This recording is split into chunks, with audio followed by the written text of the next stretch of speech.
We have spent decades debating the origin of the Chosen One through the soft, blurred lens of prophecy and divine intervention. We speak of him in hushed religious tones as a creation of the midichlorians, a miraculous gift bestowed upon a galaxy in desperate need of a savior. We paint him as a messiah who simply lost his way. But as we enter this final movement of our journey, we must strip away the religious comfort of the miraculous. In the cold, binary reality of a system under terminal stress, Anakin Skywalker was not a creation. He was a trigger. He was not a child born of a blessing, but a systemic flip, a radical emergency response by the Force to a feedback loop that had become unsustainable. He was the universe's way of hitting the hard reset button when the software of reality had frozen. To understand Anakin is to move past the myth of the hero and understand the mechanics of a system error that required a catastrophic correction. What happens when the system itself engineers its own crash to save the hardware of existence? The prophecy of the Chosen One was never a promise of salvation. It was a diagnostic report. It was the Force identifying a fatal flaw in the current equilibrium and preparing a triggered event to overwrite the existing data. For 1,000 years, the Jedi and the Republic had lived in a bubble of artificial stability, a stagnant peace that defied the natural laws of decay and rebirth. They hadn't solved the problem of conflict. They had effectively stalled the engine of the galaxy. When a system is stalled for too long, internal pressure builds to an explosive degree.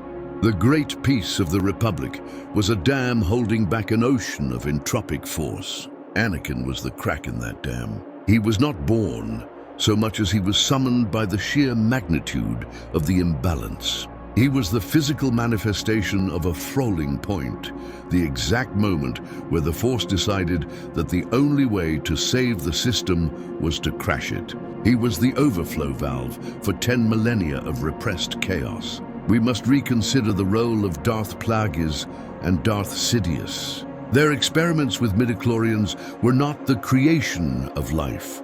They were the final imbalance that forced the system's hand. By attempting to manipulate the very building blocks of the Force for personal immortality, they created a system error so severe that the Force responded with an automated countermeasure. Anakin was that countermeasure. He wasn't an answer to the Sith. He was a reaction to the violation of the system's core code. The Force didn't give the Sith a son. It gave them a Trojan horse. It delivered a being so powerful and so unstable that his mere presence would eventually ensure the total annihilation of the Sith lineage, even if it meant taking the Jedi Order down with it. He was the strike of lightning that occurs when the tension between the clouds and the earth becomes unbearable. You don't create a lightning, you trigger it. This is why Anakin's life was defined by such violent, uncontrollable instability. A triggered response is not designed to be stable, it is designed to be explosive. From his childhood on Tatooine to his ascension as a Dark Lord, Anakin was a walking anomaly. He was a being who existed entirely outside the normal parameters of the Force. He possessed a power that the Jedi could not contain, and a rage that the Sith could not fully control. This is because he wasn't meant to be a part of their orders. He was meant to be their end. He was the system error that became sentient, a personification of the Force's refusal to continue under the old rules of the light and the dark. Every choice he made, every step toward the darkness, and every final act of redemption was just the momentum of that initial cosmic trigger playing itself out to its inevitable binary conclusion. If we view Anakin as a trigger, then the tragedy of his life takes on a much colder, more mechanical meaning. He wasn't a hero who failed. He was a program that ran exactly as intended. The Force didn't need him to be good or happy or balanced in the way we use those words. It needed him to be a catalyst for total structural destruction. His emotional volatility, his desperate attachments, and his eventual fall were not mistakes in his character. They were the very mechanisms that ensured he would perform his function. The Force didn't need a calm, detached monk. It needed a man whose heart was a furnace. The deaths of Shmi Skywalker and Padme Amidala weren't random cruelties of fate. They were the precise lines of code required to flip him into Vader mode. The system used his love as fuel for the fire. It needed a monster to clear the board, and it utilized Anakin's humanity as the trigger for that transformation. He was a response to the Jedi's stagnation and the Sith's overreach, a brutal equalizer who ensured that neither side would survive the coming storm intact.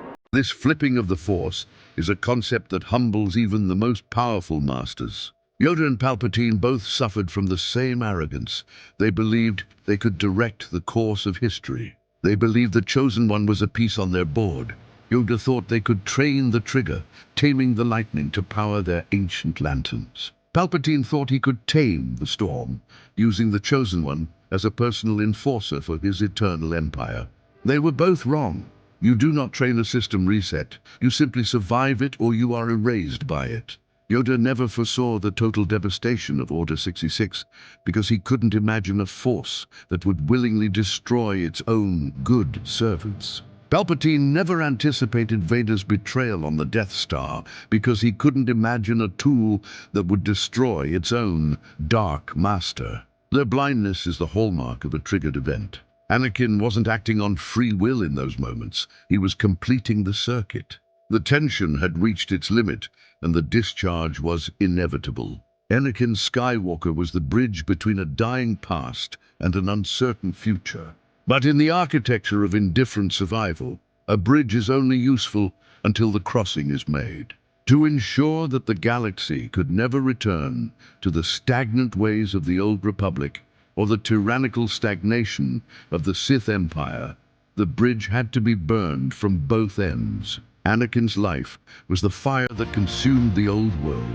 He destroyed the Jedi, ending 25,000 years of dogmatic rigidity.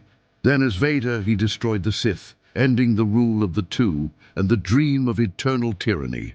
He left the galaxy in a state of raw, bleeding potential, a clean install of the systemic software. His redemption wasn't an act of mercy for his soul. It was the final line of code, executing the full reset. Once the Sith and the Jedi were both effectively neutralized at the top level, the Trigger's job was done. The era had saved the system by destroying the architects who had broken it. We must accept that the miracle of Anakin Skywalker was actually a warning. It was the Force telling the galaxy that the current reality was no longer valid. His presence was a sign that the laws of the universe were being rewritten in real time. He was not a son, a husband, or a father in the eyes of the cosmic ledger. He was a triggered response that cost the galaxy everything it knew. He was the price of 1,000 years of artificial peace. The boy from the desert was the universe's way of saying, "If you will not change, I will break you until you have no choice." The system didn't want a savior. It didn't want a man who would sit on a council and meditate on the status quo. It wanted an end. It wanted a crash. It wanted a total wipe of the hard drive so that something new, something truly balanced, could eventually emerge from the ashes. In the boy from Tatooine, the system found its perfect trigger. A being of pure emotion, pure power, and pure instability. He did exactly what he was summoned to do. He broke the world so that the world could finally move again. Anakin Skywalker was the most successful failure in the history of the stars. He failed as a Jedi, he failed as a Sith, and he failed as a man. But as a trigger, he was perfect. The system reset is complete. The architects are dead. The Force is moving again, and all it cost was everything.